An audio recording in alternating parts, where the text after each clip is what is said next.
ازيكم يا بنات عاملين ايه؟ يا رب تكونوا هنقول بخير. لكم على كل صلى على الرسول. التركيز يلا بينا النهارده هنعمل مع بعض كفتة الحياتي بكل اسرارها نبدأ الفيديو مع بعض. هنعمل مع بعض كفتة الحياتي زي ما انتوا شايفين. انا معايا نص كيلو من اللحمة المفرومة زي ما انتوا شايفين كده، او ربع كيلو. هقول لكم التفاصيل بالظبط.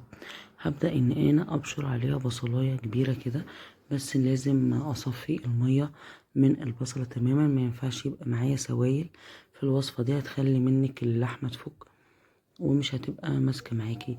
وبعدين بحط كده نص حزمة من البقدونس، ودوت بقى يا جماعة السر اللي بيخلي كفتة الحياتي معاكي تتماسك. الدقيق بيكون عبارة النص كيلو بياخد 3 معالق من الدقيق،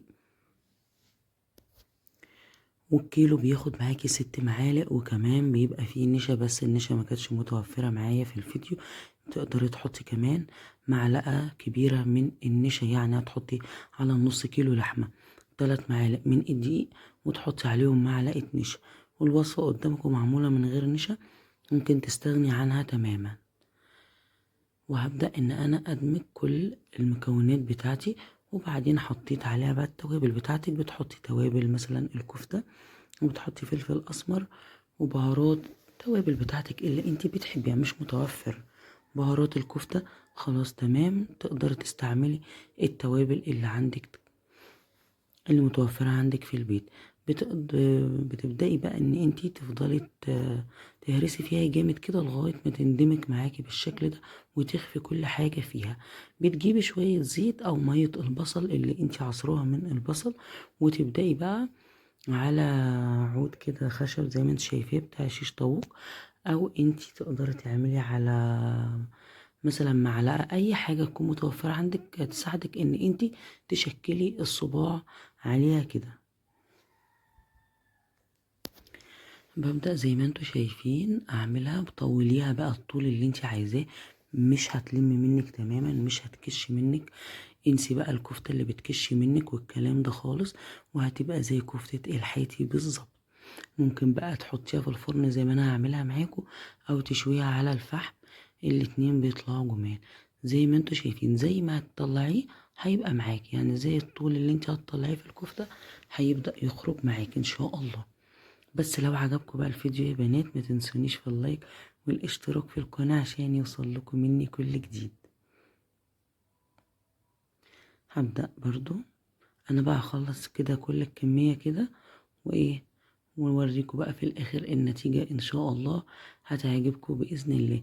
تبدأي زي ما قلتلك تعصي بالزيت، الزيت بيساعدك ان انت تطبعيها كويس وما تلزقش في ايديك، وتقدري تحطيها في الكبة وتلفيها جامد خالص. لو انت مش هتقدري ان انت تعمليها بايدك، او حسيتيها خشنه معاكي والبصله ظاهره فيها والبقدونس مثلا، تروحي حطوها في الكبه بتاعتك لفاها كده، وتبداي ان انتي تروحي عاملاها في الكبه، هتنعمها معاكي تماما برضو.